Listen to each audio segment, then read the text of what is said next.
The issue that we have to deal with when it comes to risk is twofold. We have to deal with fear and control. Fear and control. If you go to the next slide, you see these two things on the screen. They're both related, right? We fear because our lack of control, and we try to get really controlling because we're afraid. And so let's deal with how the Bible deals with both of those things. First, control. The Bible teaches that the way to deal with control is by humbling myself.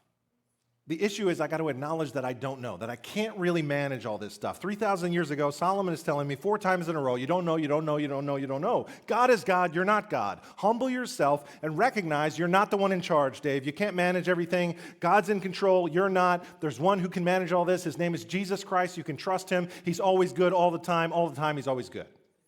That's the first biblical principle behind control. The second issue with fear, I think, is even more difficult for us to grapple with. When it comes to fear, the issue with risk is sometimes when we risk and we lose, we take that as a statement about our worth and about our identity, and that's why we're so terrified. And so what we have to do with regards to fear is we have to relocate our identity not in our possessions, not in our risks turning out well, not in our accomplishments, but only in our relationship with God. If God is our true asset, if he's the one that we have in our core of our being, if belonging to him is the most important thing in our lives, then that true asset is never in danger. That true asset is never at risk. That true asset can never be taken away from you. And so we don't need to be afraid.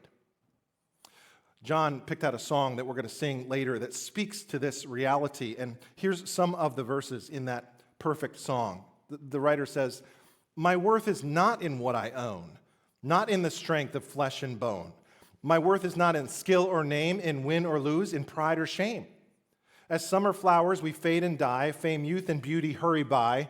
I will not boast in wealth or might, or human wisdom's fleeting light. So I will boast in knowing Christ at the cross." This is the asset in your life that can never be taken away from you, no matter what happens. God is your greatest asset, and it's never in jeopardy. His perfect love casts out fear. That's how you